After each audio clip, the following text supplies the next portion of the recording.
Hi friends, welcome to Joey சமையல். இன்றைக்கி என்ன வீடியோ பார்க்க போகிறீங்கன்னா, ஒரு சிம்பிளான டேஸ்டியான பிரெட் அல்வா தாங்க செய்ய போகிறேன்.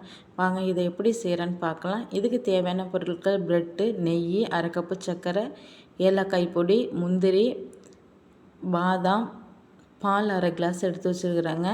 நான் எடுத்த பிரெட்டு துண்டுகளை சைடெல்லாம் கட் பண்ணிவிட்டு சின்ன சின்ன க்யூப்ஸாக கட் பண்ணிக்கோங்க.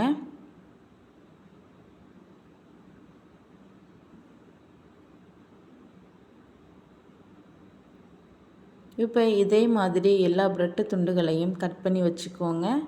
இப்போ ஒரு ஸ்டவ்வில் ஒரு கடாய் வச்சுக்கோங்க. கடாய் நல்லா காஞ்சதும் கொஞ்சமாக சமையல் எண்ணெய் சேர்த்துக்கோங்க. இப்போ நம்ம கட் பண்ணி வச்சுருக்க பிரெட்டு துண்டுகளை கொஞ்சம் கொஞ்சமாக சேர்த்து நம்ம பொரித்து எடுத்துக்கலாங்க. பிரெட்டு துண்டுகள் லைட்டாக கலர் சேஞ்ச் ஆனோடனே நீங்கள் எடுத்துக்கோங்க.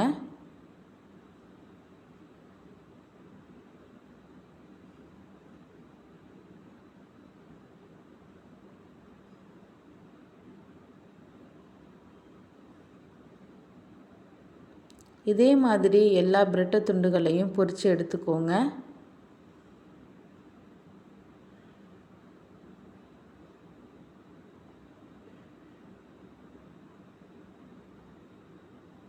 இப்போ ஸ்டவ்வில் ஒரு கடாய் வச்சுக்கோங்க.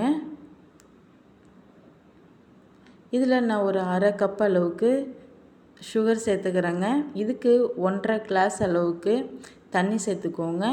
இதுக்கு சர்க்கரை பாவெல்லாம் பதம்லாம் தேவையில்லைங்க. இது சர்க்கரை கரைஞ்சாலே போதுங்க.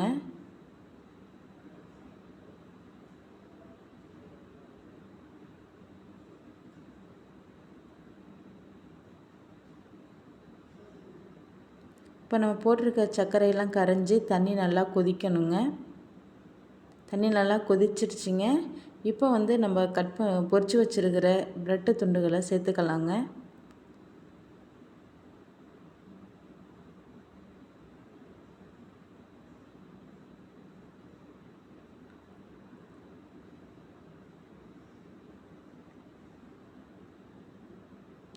இப்போ நல்லா கிண்டி விடுங்க. அந்த சர்க்கரை பாவோட நல்லா டிப் பண்ணி விடுங்க. அப்போ தான் சர்க்கரை பாவு நல்லா அதில் டிப் ஆகும்.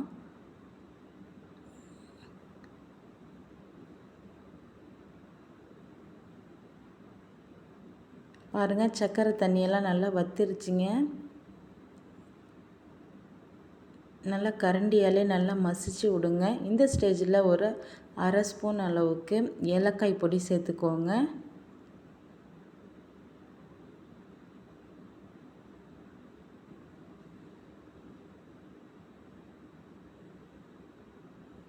சேர்த்து நல்லா கிண்டி விடுங்க. இப்போ சைடில் நான் ஒரு 3 ஸ்பூன் அளவுக்கு நெய் சேர்த்துக்கிறேங்க. இது கூட பாதாம், முந்திரி நெய்யிலேயே வறுத்து எடுத்துக்கிறேங்க.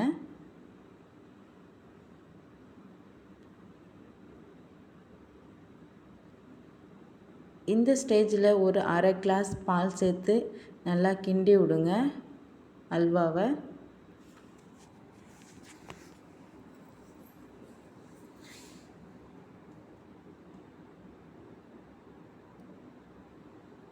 பால் சேர்த்து ஒரு 2 நிமிஷம் கைவிடாமல் நல்லா கிண்டி விடுங்க. இந்த ஸ்டேஜில் நம்ம நெய்யில் பொரித்து வச்சுருந்த முந்திரி, பாதாமை சேர்த்துக்கலாங்க.